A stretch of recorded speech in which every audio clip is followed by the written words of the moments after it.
How many people down the ride with me? Yay, yay! What's up, man? Oh, buddy, we've been having technical difficulties all day. I don't know why. I don't know what's going on, but we have had difficulties the entire day. I don't know if they're doing some work over there. You see how it's glitching right now? I don't know what's going on with that, but we're going to tough it out.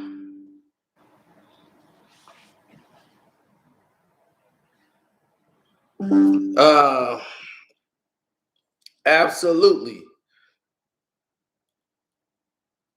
Shouts out to Gene Deal.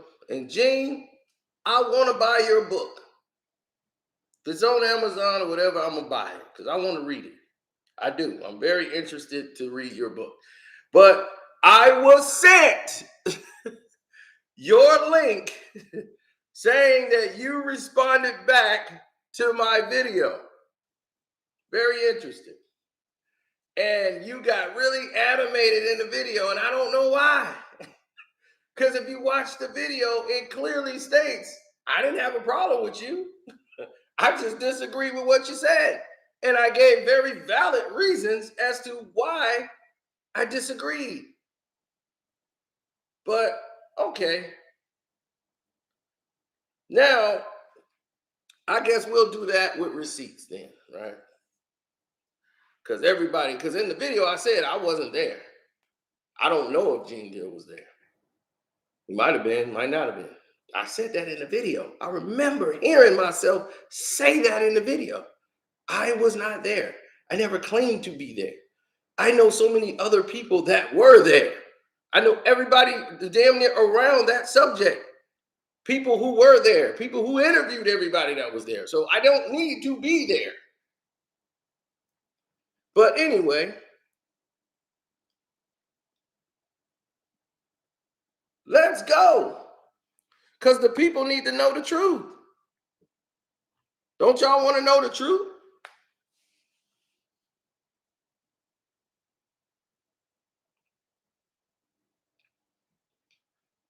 Now, here's my second reply. The first time, if you missed the first, it was over the fact there was a video. I was sent the link. He can doubt it all he wants and say, nobody sent you nothing. You know you be checking for anything I do. I wish I could, brother. Swear to God, to my grandmother and grandfather, I really don't be checking for you. I'm sorry. I mean, I haven't really spoken on you in probably a year, maybe a year, maybe probably a little longer than that. You have not been in the conversations here. I'm sorry. I mean, I know you probably been doing your thing, and congratulations to you for doing your thing. I'm just haven't been following you like that. I'm quite busy here. So anyway, I was sent the video from the Art of Dialogue. It had this tag in it, and I said, "Oh, I saw the title." And it's like Puffy knew that they was finna press. I'm like, what? So I watched the video. So the title has got me intrigued. So I said, well, let me watch it. And shouts out to Art of Dialogue. I gave them shouts out through the video.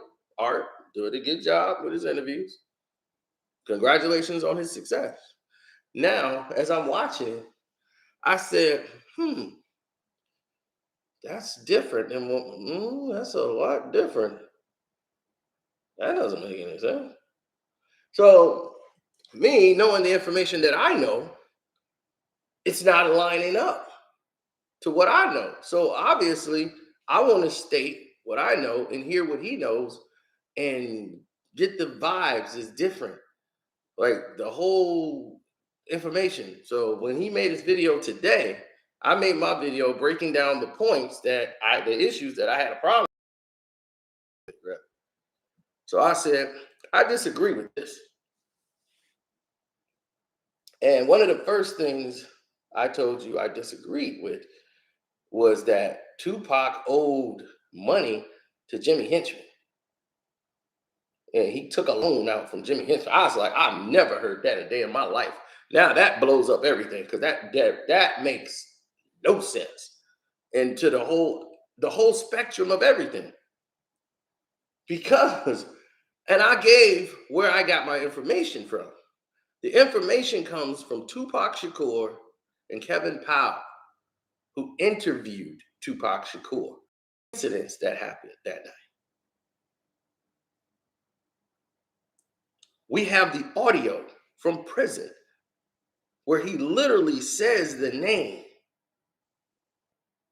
of the person he was talking to on the phone on his way to record at Quad Studios.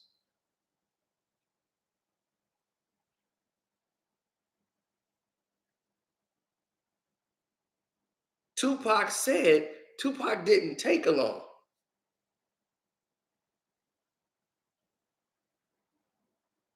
What would he need to take a loan for? On the phone, he's arguing, and he says, Tupac, in his own voice and everything, they want me to record with this artist just out of the blue. He would talk to, I was at Ron G. I recorded on his mixtape. I just did a song for him. I came over to the DJ Ron, Art of Dialogue interview, DJ Ron. He came over there, dropped off a freestyle for DJ Ron, and then he went to the studio. They called him to do this. He's like, he been wanting to do it, big, gonna be on it, and everything. And we know that that person that he's talking about was Jimmy. So now he's on his way over there, and Jimmy is blowing him up on the phone. Where you at? Where you at? Where you at? And he said, all right, I'm gonna do it for 7 G's. This is out of Tupac's own mouth. So I'm not making it up. This is what Tupac said. And he said, all right. Then he called him back and said, where you at? How far are you? He said, I'm 5 minutes away. Then he called back and said, all right, I ain't gonna have the money on me. He said, well, you ain't got the money. I ain't finna do it. And then he was like, all right, I'm gonna just pay you out my pocket. I get the rest from Andre Harrell. But you gonna have your money. I'll pay you out my pocket. And he was like, all right, bet. And he was like, this dude's a street dude trying to get legit in the record business. I was introduced to him by my other guy, who he names as Nigel, who we all know who that is, right? So he told this story. This story has been told. So where in the world would Tupac need? Jack took care of Pac. He introduced him to Jimmy when they was in the club. He took care of Pac, bought Pac clothes, everything. Pac told you he spent all of his money was basically being taken from him by his managers, like from people he owed, from lawsuits, lawyers. He's like, my movie money is going to my family. So this is how I was doing it, doing features, jumping on songs with people. That's how I'm making my living right now because my money's all jacked up, caught up in these lawsuits and lawyers in court. So the movie money was going to his family. So that was why he was doing the movie. He did Bullet and he did Above the Rim. So this loan from Jimmy Henchman thing did not make any sense. And when I had brought that up, I'm glad he made the video because now it even more clarifies it's way off base, what he was saying. It was so far off the charts.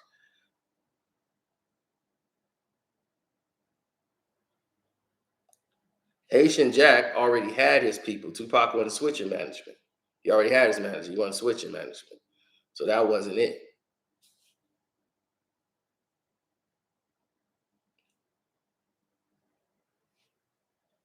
But he had his artists that he was managing coming in the game when he just wanted Tupac on the record. But it got the conversation, the word, it's, it was already stuff in motion. But we'll leave that for the streets. Everybody can piece that together.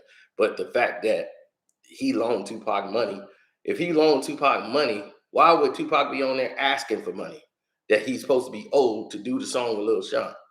And he's saying, you ain't got my money, I ain't coming. And he's all right, I got your money. I just can borrow the rest of it from Andre Harrell. This is why Tupac names Andre Harrell, because he had just met with Andre Harrell. And when he mentioned he was gonna borrow from him, that's why Pac involved him and thinks Puffy and everybody. He just blamed everybody who was there. He's even mad at Lil Sean. It was like he was mad at everybody. So those two had nothing to do. If you a street dude like Jimmy, why you gonna tell Andre Harrell and Diddy what's gonna go on? It don't make no sense. But we'll get to all that. So now we know that we heard it from Tupac himself.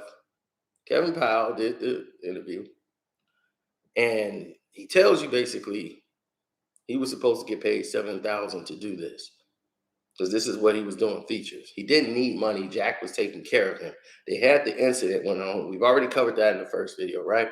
Let's cover, this is the second reply to what he said to answer that, which was even more bizarre. Now,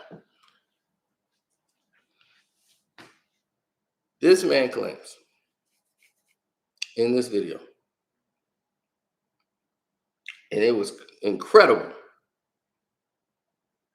He claimed that Tupac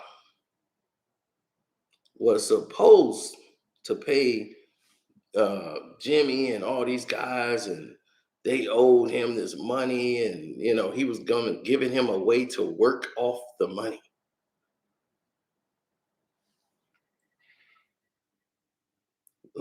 Work off what money? There was nothing to work off. I don't know where he like that. Just that blew my mind. That right there just blew my mind. That was one. Now, a lot of the stuff we got right because it's, nobody's going to dispute that. Then he said that how did they not, like, he knew Big Them was in the building and they knew they was there and Puff them was there. I know from Junior Mafia is my source. Lil C's is another source. And he can call Lil C's and find out. They never knew Puff was there. Puff never came up there. So if he knew Big Them was up there and he was spying on him and he wanted to catch him in the act, how you gonna catch him in the act if you don't go up there? They all the way at the top. C's up there smoking a blunt, and he holler at Pop from up there. But there's different floors. So you can go to different stages and different floors and see what's really actually going on.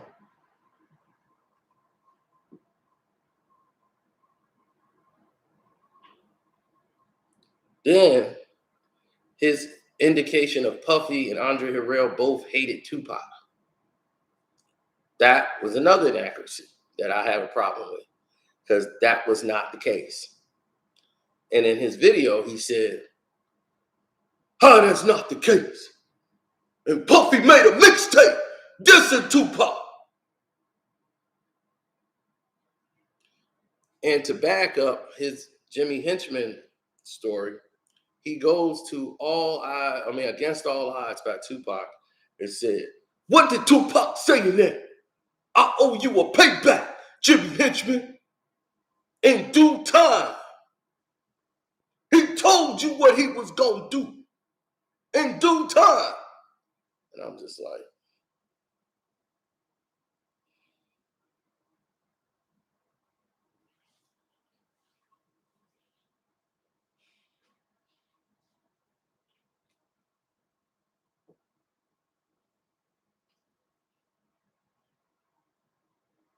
now, did anybody see that? Did anybody see him say that in that video?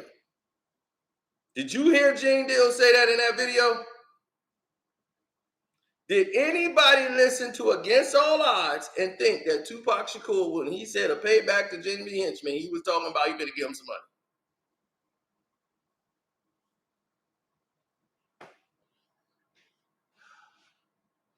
I try to help y'all, man. That's why I'm here. I'm just here to make sense of it. That's all. That's all I try to do is help people make sense of common sense. I don't have to be there to know he wasn't talking about paying Jimmy Henchman no money.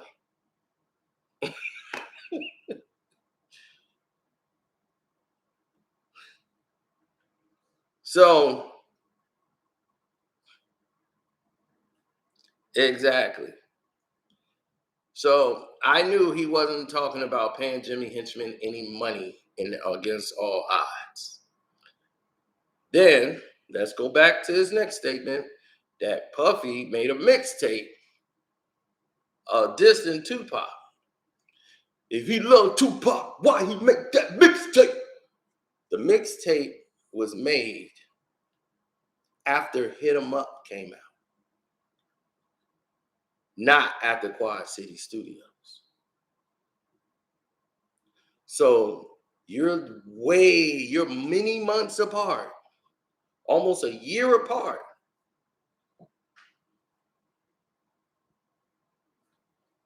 from when that happened, sir.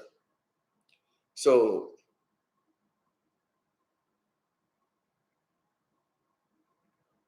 you got to understand that at the Quad City thing, he had no beef with Pop. So the Andre Harrell thing, I'm glad you heard that in my video. And you realize that, oh, maybe I did jump too far on that. Andre Harrell was going to put Tupac on New York Undercover. And my source of information was Malik Yorba, who was a co-star on New York Undercover. He walked in with Tupac. He got permission to Andre Harrell to bring Tupac. Andre Harrell just met Tupac. He was like, oh yeah, bring him in. I'm going to talk to him. And to keep your story consistent and stay with your story, you decided to create something else new out of thin air. To try to keep your story together, because that actually happened and actually sourced information that was true. At least you gave me that. Thank you for admitting that that was true. But you went way off course into space and said, yeah, he might wanted to get him on there, but it ain't because he liked him. It's because the white boys, they wanted Tupac on there. The white boys told him, get Tupac on there, and that's what they did. That's what you said. Now you didn't talk to any of those white folks to know if that's what they said do. But I'm gonna help you out with that because I know that's what is your thing to try to make your story consistent. Was to have another additional story that you just freestyle and threw that in there. Now, let me help you out with that. If you listen to that video a little bit carefully, it told you that them mystery white boy that you was talking about that wanted Tupac so bad didn't want Tupac at all. The In Living Color incident, when they beat up the limo driver and had all that drama, that was a thing where the limo driver sued them and Living Color, Fox Television. Tupac, they didn't care less about his court cases anywhere else. It was making him hot. But this is why Tupac wanted to come there and talk to Andre Harrell, because he was being blacklisted and kept out of things. Like after these movies was done, he was being turned down from movies because of all his problems. This is why he had to get dropped from Higher Learning, because he had all the court dates and everything. And the studio was like, drop him. He's got too much going on with these court cases. So none of the white guys wanted him. Andre Harrell was fighting to get Tupac on Undercover, New York Undercover. And he told Pac, but he wanted to sit down and talk with him first because everybody was nervous when he came on the set. So when he came on the set, he calmed everybody. When they met him and talked to him, they relaxed because they didn't know he was this way. They thought they know him from what they see on the interviews and the rap songs. And so they was all apprehensive, except for Andre Harrell, who already met him. So he wanted to find out. He's like, tell me what happened so I could tell them. And then I'm going to get this meeting set up because I want to get you on New York Undercover. And he was like, man, I would love that, man. I need that. This is a good look. I would love to be out here since I'm in New York and I'm probably going to be in New York for a while. I'd love to be out here, like filming episodes and just getting right to work. So he said, I'm going to set it up with New York Undercover, everything. So Andre Harrell is setting up the meeting so that Tupac can go. He had no problems with Tupac. Why would Andre Harrell have a problem with Tupac? Why would Puffy have a problem with Tupac when Tupac is helping Puffy promote his artists that he's trying to sign? At the time, there really wasn't no contract between Puffy and Big because Bad Boy's not even a label yet. That's still in development. You see? You see how things don't make sense when they say it?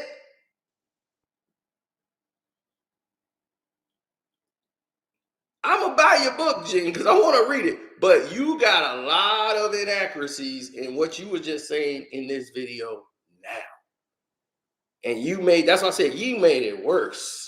When you start saying that and trying to double down, I said, oh, no, no, no. Don't do that.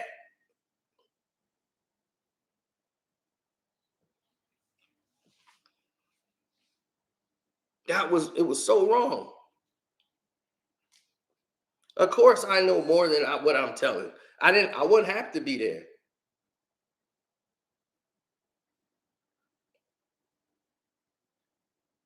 I don't. Everybody love to throw that. You weren't there. You weren't there. I know people that was there. I'm gonna show you something right now, people. This guy's there. He's from Brooklyn. I don't know where he at today. This photo is like circa 1990 something.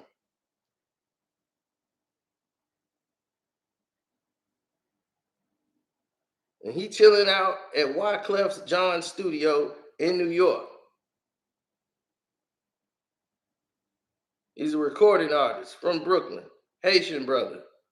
Got connections and family connection to Wyclef John. He had a lot of information on that night. I'll let you put the pieces together. He got a bunch of buck 50s all on his back from in jail fights and everything. So I'm going to let you know.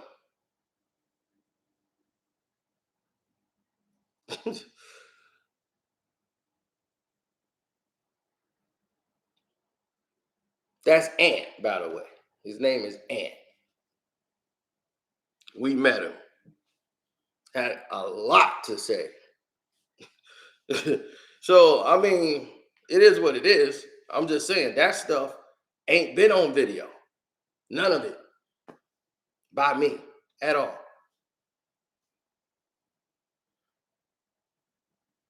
The stuff he was talking about. Now, moving forward. Outlaw. How do you think I know so much about that? Just showed you. You think when I made that video, I didn't know what I was talking about?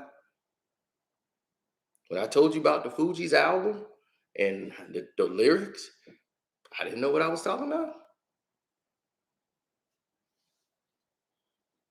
You think Pac didn't know? What? I heard the Fugees was trying to do me. He knew. Pac knew.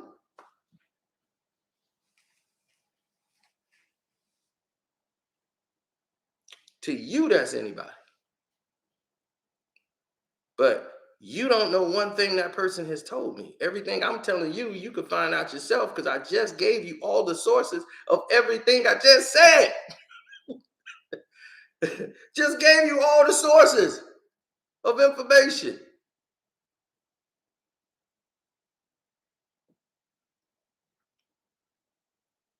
If you told me that these people are finna set up, like we finna press Pac, why would you tell Andre Harrell and Diddy?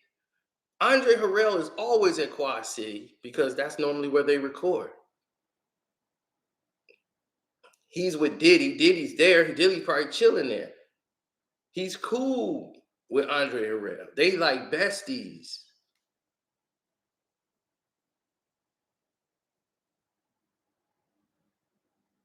Not everybody's on the same floor.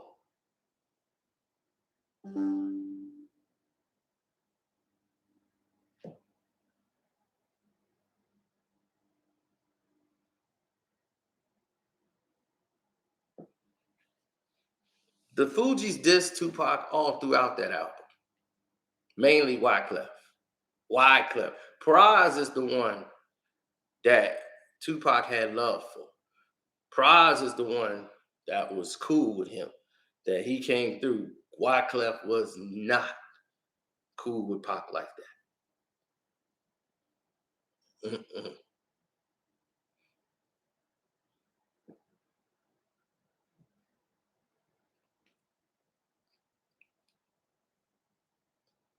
It was more than just Cowboys. Cowboys is just blatant.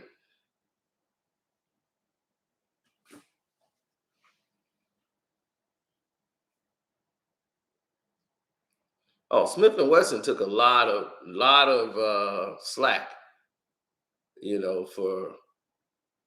And then my man Greg Nice was trying to smooth things over. See, Hit 'Em Up had everybody. Everybody keep thinking it's about Biggie. When Hit 'Em Up came out, it was like he was dissing New York. So DMX didn't like him. You had everybody had a problem with that song. That's why, and Pac knew that. That's why when he came here, he didn't stay at a hotel when he did Saturday Night Live. Saturday Night Live, they went there. Suge was gonna give him extra security on the room, all that. He was like, I don't trust none of that. And he checked himself into a psychiatric ward. And he stayed there. And no one in New York could find him. He was at a psychiatric ward. He checked in over there. He didn't even try to go, see old chicks. He kind of like told them where to meet him if he, knew they was alone and all this. Pac was only trusting the outlaws and his dudes from Jersey.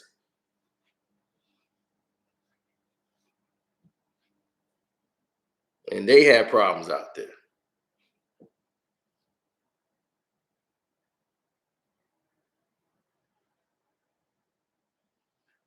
It's still up there, Frank. I don't know why you can't find it.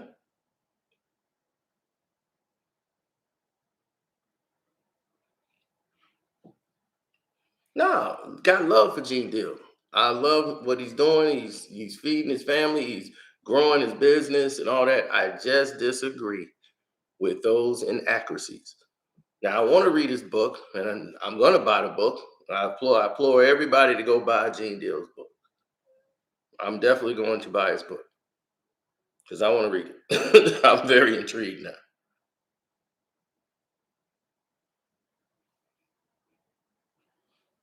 Outlaw, I'll let you say it.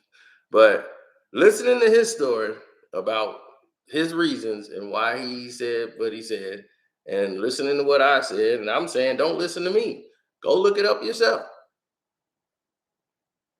Malik Yorba has no dog in the fight and no loyalty to any of these dudes. He's telling his story that he knows with Tupac Shakur. And he's talking about what happened when he brought Tupac to the set of New York Undercover. So that's not coming from Carceno. That's coming from the person that was actually there. He said it. Tupac said it himself. I was going there to get paid. He's calm. We having conversations back and forth on my way there.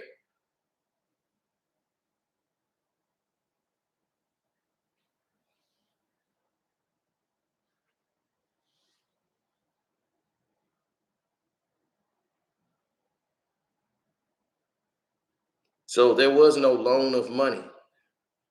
Then why would, if he loaned him some money, why would he be paying Tupac money to do the song with him? That's inaccurate. The only thing that was accurate is what you said. If they had a problem with Tupac and he got hit and he came upstairs, they were the ones trying to help him. Andre Harrell and and Puff. If I'm finna do any type of pressing anybody and somebody's a real street dude, you don't let unknowns of people in the industry know what's going on. And then it was like, why they didn't go visit Pac in jail? Let me tell you why they didn't go visit Pac in jail. When this incident happened and went down, and you see Big being taken out in cuffs and put in there, and it was on the cover of the paper, the newspaper put it out that way. Tupac was hit, and it made it look like Biggie and them was involved, and his crew, the way they took the pictures. So Clive Davis is the one that told Puffy not to be anywhere near Tupac Shakur. Clive Davis said, this is bad for business. We're trying to start a label, and I'm going to grant you all these multi-millions of dollars to sign these artists in this label and get this thing going. And this is really a pet project for me. I'm taking a chance with you. And this is what I get right now. This is the artist you telling me is going to change the game. And he's on the cover of the papers in cuffs or being escorted by the police. I don't want to see that. And Tupac Shakur, I don't want anything to do with that. That guy has a case with the sexual harassment case. He had that going. He didn't want him around him at all. So it wasn't Puffy telling Biggie. That was coming from Clive Davis, who told Puffy, and Puffy is telling Big, don't go see him. Don't call him. We can't do that. His head ain't right. Don't go. Trust me, he's stressing. Big had already went down to the hospital to go see him.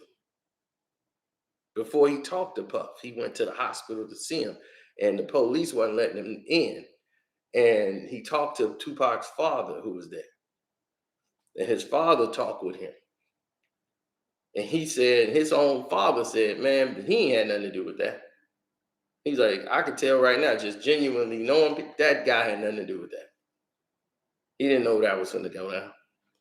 Because if somebody's finna press somebody, you ain't finna tell some unknowns that you might have to deal with later because they know, they know. They're gonna tell Puffy and Andre Harrell, who ain't about that life at all. They ain't about that. Andre Harrell, you want him knowing something? So you gonna tell me Jimmy told him. And they just happen over here. And they know the pressing is coming. Oh, they gonna press him. Come on. Then he said two people's names that ain't here no more, Zip and Chaz. Rest in peace to Zip and Chaz. They not here to cooperate. And I'm not saying you lying. I'm just saying that just don't make sense. And you've been around Puff. You know that. You know Puff wasn't doing that then. You know damn well Puff didn't know that was going to go down. Come on, man.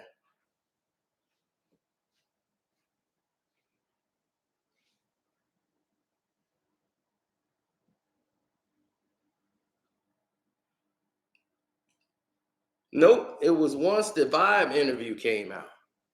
That's when he started saying Biggie and all these names and throwing names out. And that's when Big was like, whoa, they blaming us? We didn't do that.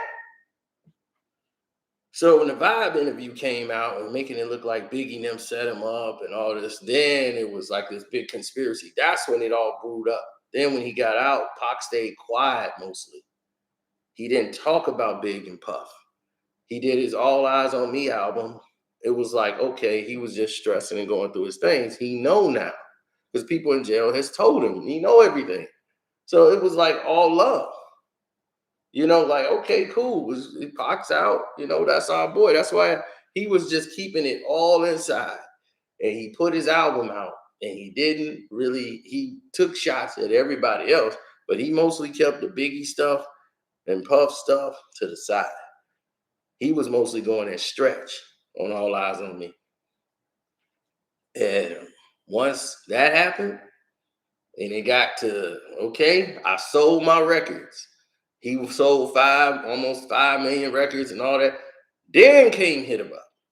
A lot of you people weren't born at the time. Somebody told you was in high school, damn, dude. You don't even know what you're talking about. Listen, Hit 'Em Up came after that.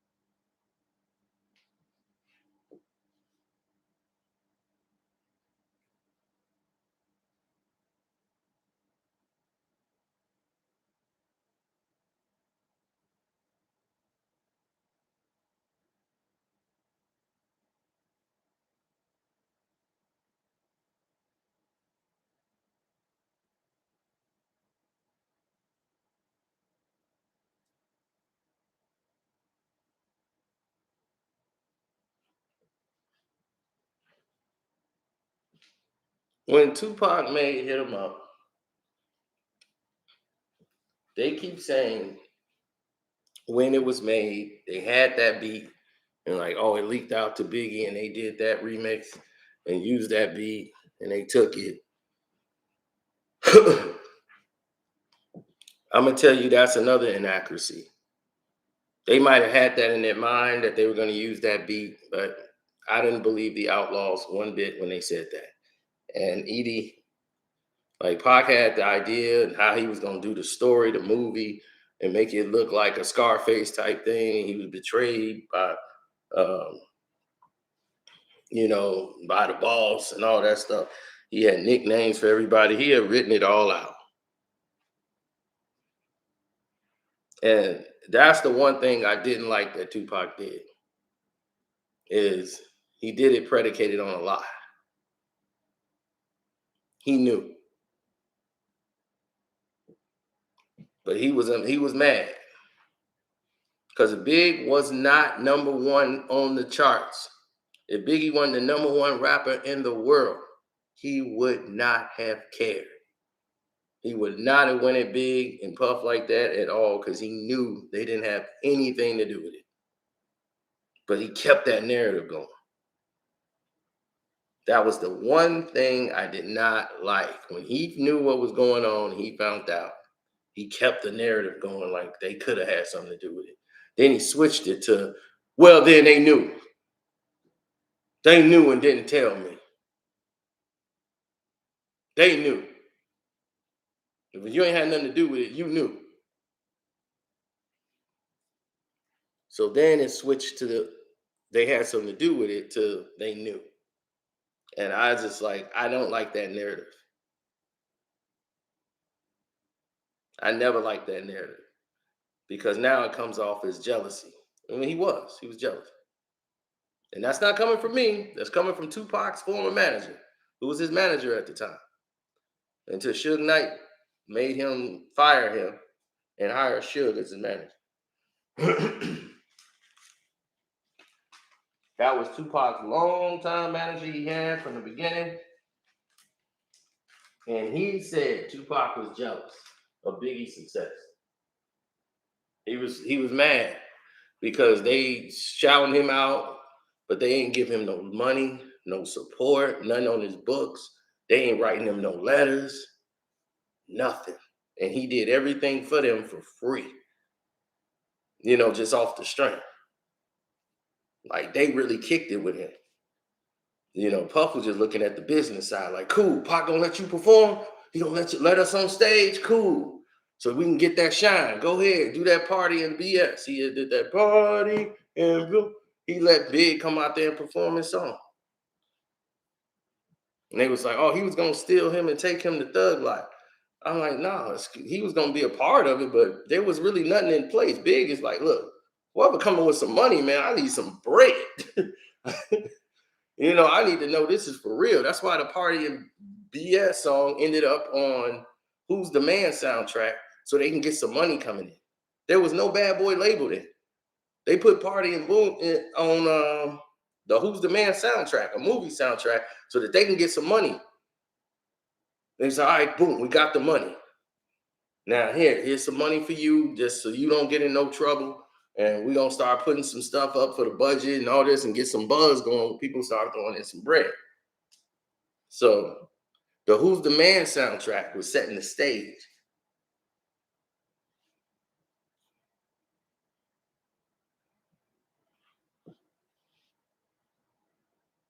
But I don't be knowing what I'm talking about. I ain't on Google. I'm just going off my brain, what I know from just being around at the time, being alive.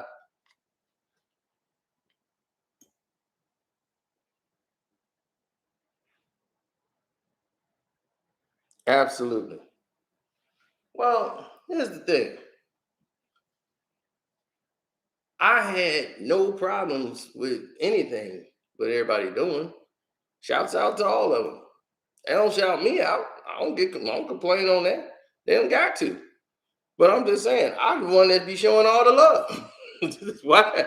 Why the person that's showing all the love, everybody got a problem with what he's saying?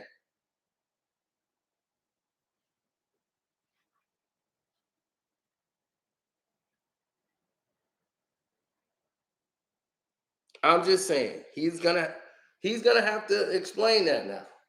Because see, those white boys that he said that told Andre Harrell to do that,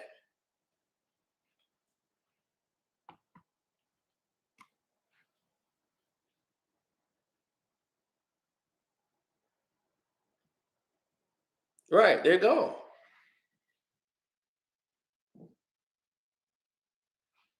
But those white guys that he said that told him to get on, they told Andre Harrell who to get. He the producer. It's his job to go find. Of course, he wanted Tupac. Don't mean he didn't like. He had no reason to dislike the man at all. Andre Harrell don't have nothing that happened with in the hotel with him. Andre is a record producer. Jimmy knows him, and Jimmy is basically trying to get in the game heavy on the managing and getting in the business side and heavy. You know what I'm saying? So Andre's the guy that he's the legit guy that's gonna help him get legit. If you could put that together for people.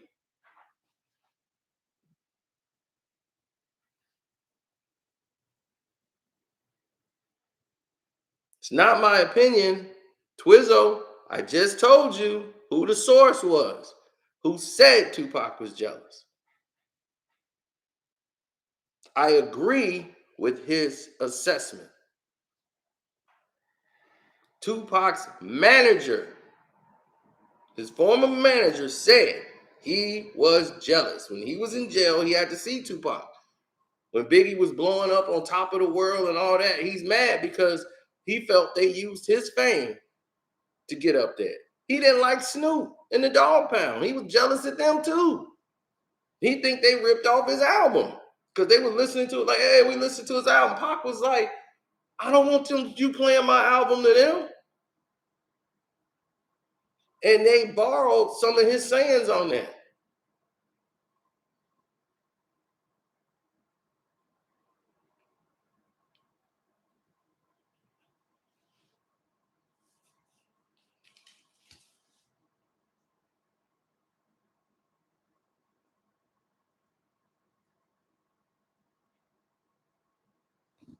So he was making himself look like a hater the more he kept doing stuff because they weren't fighting him back. And this is where him and Snoop was like, damn, dog, these dudes ain't trying to fight you back. Like, they done. Oh, yeah, rest in peace to Hurricane G.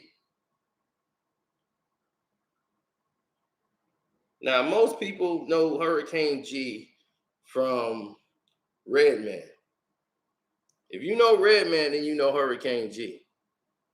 That's the real Hurricane G. Go listen to the Dare is the Dark Side album and listen to her song on there. We run New York, run it down. Yeah, we run New York. Just her and Redman going back and forth. But most of y'all know her from that ridiculous song with Puffy. Yo, he ain't gotta tell you he nice. He know he nice. Come on, bro. I'm number one, one, one. I was like, this song is terrible. I'm like, he better get Mace back on the phone ASAP. You better call Mace and say, well, how much do you want? Because this song ain't working.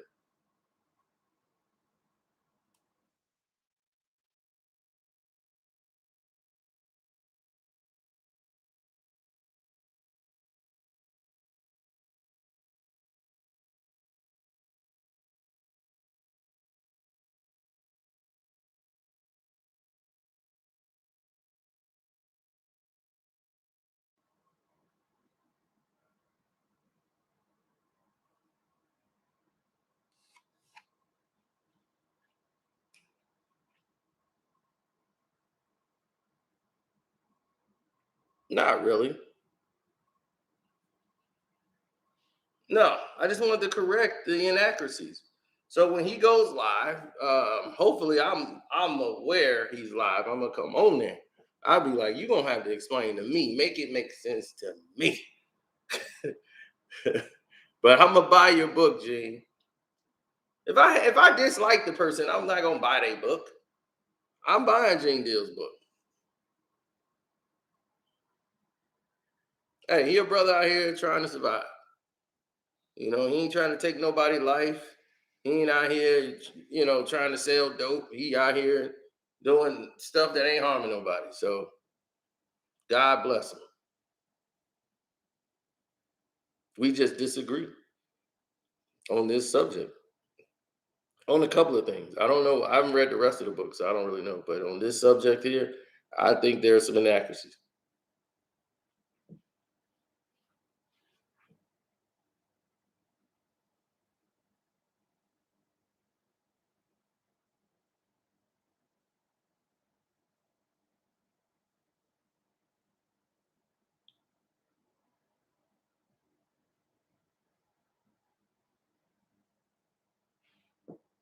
Yeah, well, that's how they was, Muddy Waters. Yeah, Muddy was that was that joint back in the day.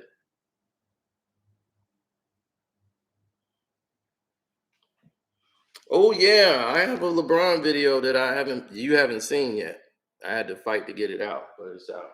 Like it's done. It's coming out.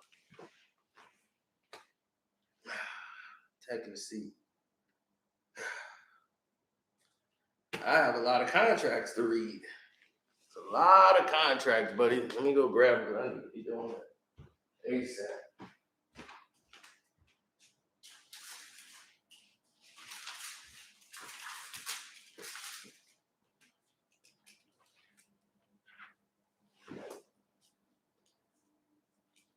Jesus Christ. These are contracts, bro. You know, because they come this big. You don't get envelopes like this unless they're contracts.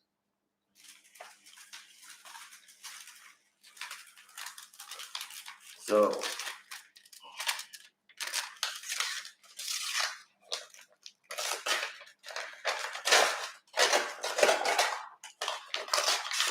ooh, la, la, la. They tried to give.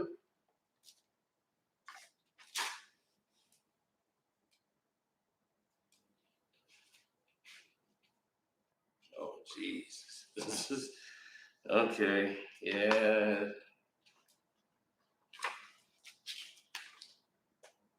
Yeah, this contract crazy already. That's gonna take a lot of reading. But I want every contract as I requested. They sent me every contract. I want to read it myself. That's why I implore people, even if you don't understand it, read it and ask questions. Even though it's electronically thing, I want physical copy in my hand. So if something go down, I want to be able to go, nah, G, I got it right here.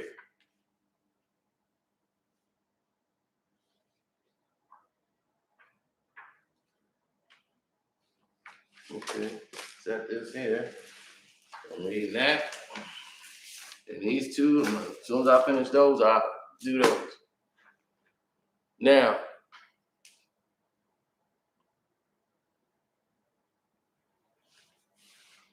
no. I never looked at it like that. Other people can do what they must and do what they may. I have no complaints with that. You know, it's just how things move.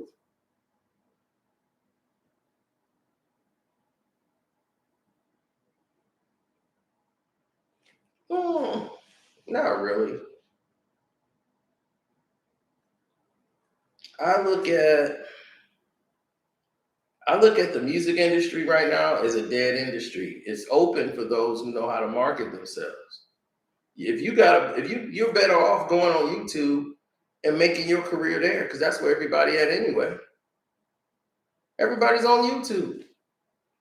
Like, why do you think that you don't even gotta buy a record no more? Everybody whole album, the day they come out, is on YouTube. So what do you need to buy a streaming network for? If you got YouTube, you just play the video off YouTube. You got Premiere, whatever, you don't have no ads. So you can play the same songs.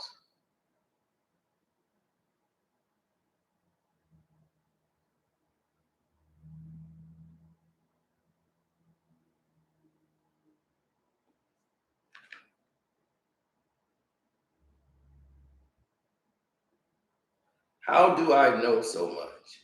Because I've been around so much. Because when you're around this industry, you're going to meet people, you're going to know people, you're going to see things that other people just don't see. I was just privy to be around the situations and meet the right people of power. They had no power like that now, but now I need to be giving them a call. I mean, look at Nick Cannon when I first met him, and look what Nick Cannon has today. Floyd Mayweather. Look where he was when I met him. Look where he's at today.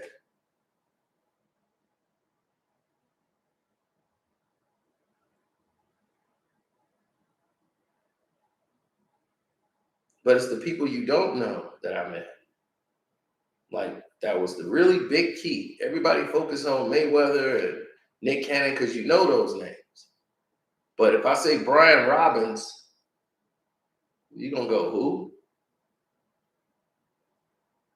When I met him, he was starting out his career trying to direct. He used to do like movies and direct little things on behind the scenes and work with Russell Simmons a lot at Def Jam. Then he did a show called All That, which had Kel Mitchell from my neighborhood involved.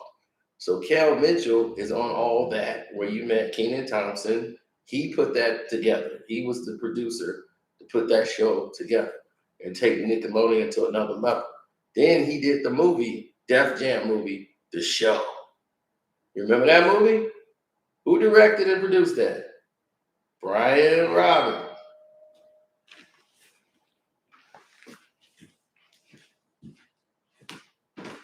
Hold on.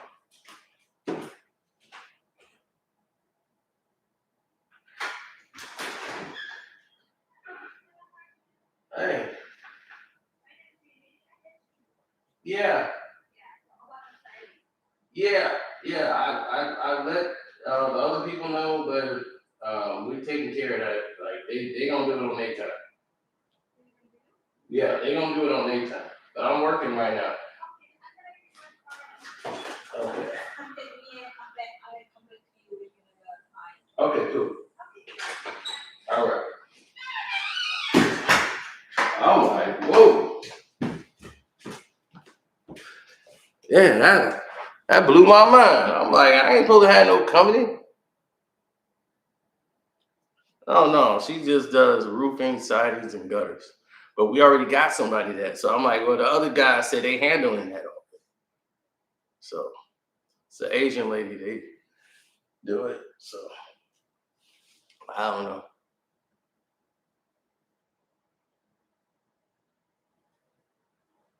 That's what happened. They do work on one house and they go to the next house and leave a car. You know?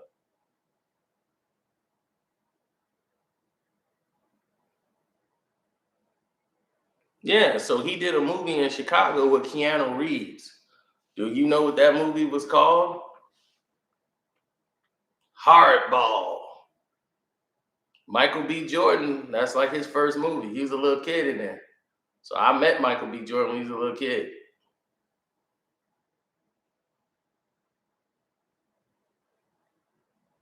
I was on the set of that movie. Nate Jones is from Cabrini Greens. My boy Shorty B is from the G building, or used to be the G building in Cabrini Greens. This is before they tore the buildings down. And they filmed the movie over there.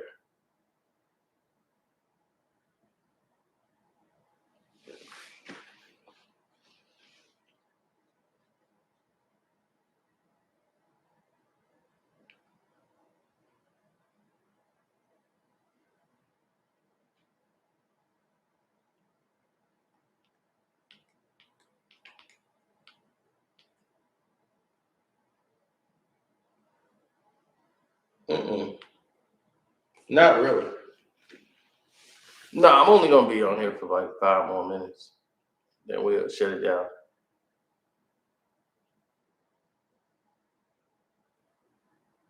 I don't know. I asked Brian, but Brian Robbins has got connections to Def Jam Records. So that's how we met all the Def Jam artists that used to be on all that. Don't you remember there were musical guests every episode? Then you notice a lot of them were Def Jam artists.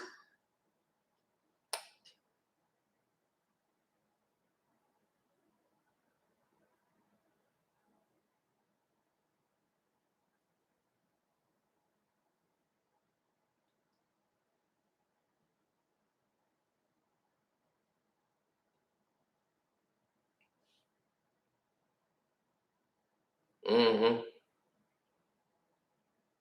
Then what else? There was another situation that transpired.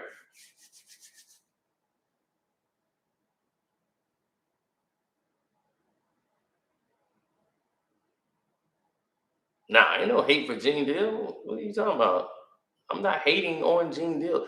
People can disagree and they don't have to hate somebody. That's what y'all young folks gotta understand. I have no hate for Gene Deal whatsoever. None.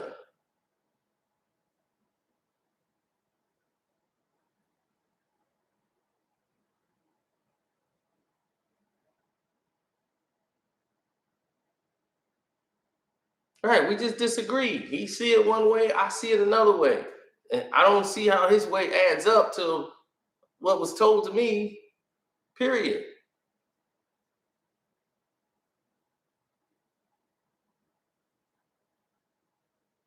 Right, fans would love to believe that Puffy and Andre Harrell hated Pac, and that Pac fans would love to hear that. If you're a Tupac fan, tell me you wouldn't love to hear that. Somebody saying that Puffy and Andre Harrell hated Tupac. Yeah, I know it. No good, Puff. They would eat that up, right? Who wouldn't?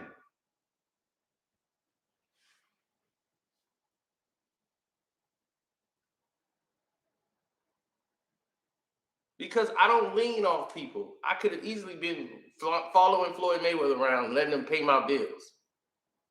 I'll be right now in a Balenciaga shirt, jacket, sunglasses, decked out. Yo, what's up? You know, I'm not built like that. What that man got is his.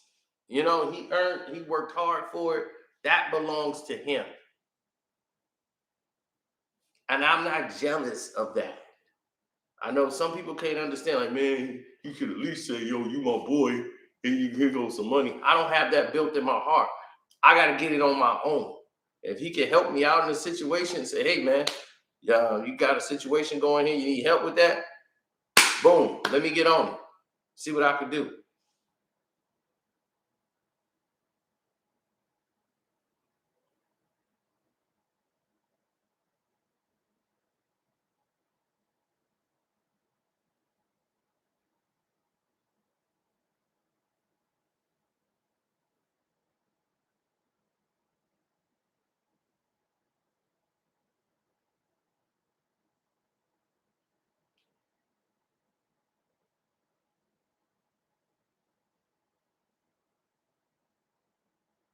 No, I wasn't gonna do that. I wasn't gonna do that with Kel either. You know, when Kel was going to the success he was going through, and Nick Cannon was doing his thing and making his rounds. He was with Mariah at the time, and he was doing comedy tours and everything. He was doing his whole comedy tour, doing his stand-up show. He came all the way out here, and I seen him. He met everybody.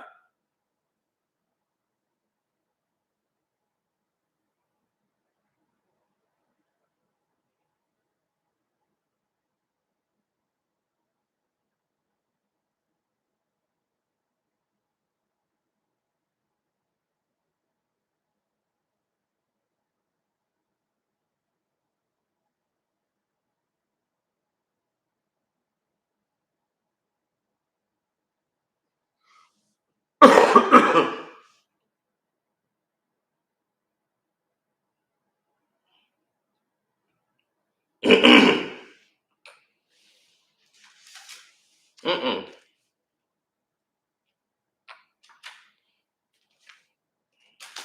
That's like a lot of people thinking. A lot of people thought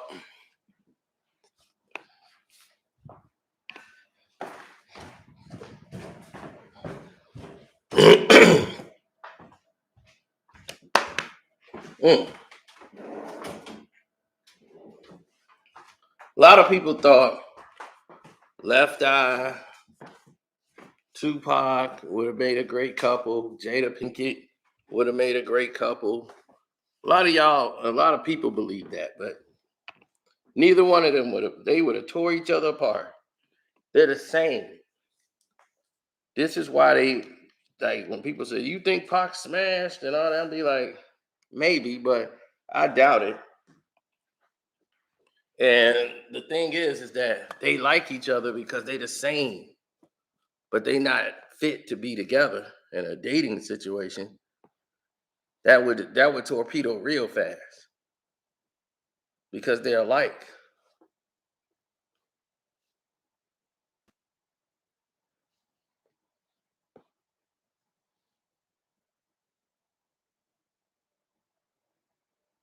Hopefully all y'all hit the like button.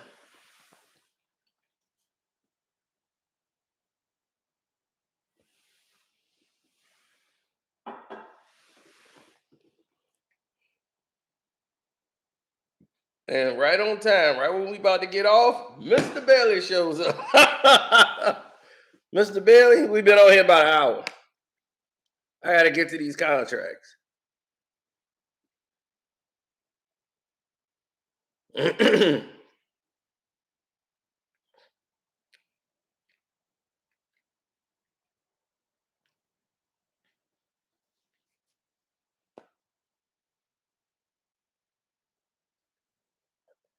Oh, I got a surprise for y'all on the Patreon.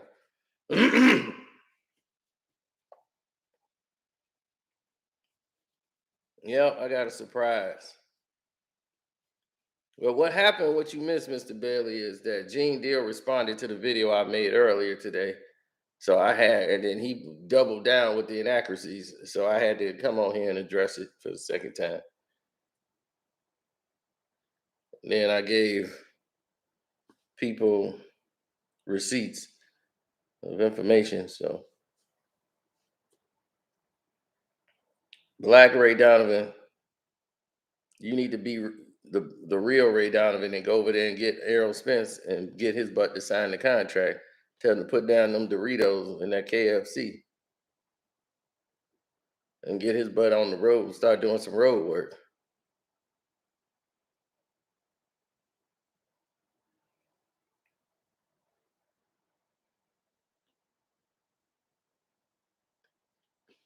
Oh, the Patreon is Carceno for life.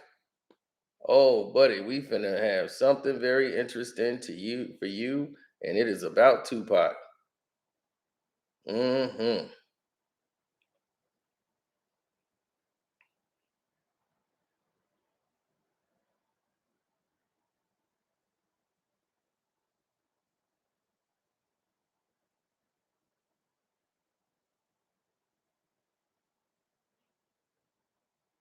Yeah, it's about Tupac's son. So we hope to see you over there.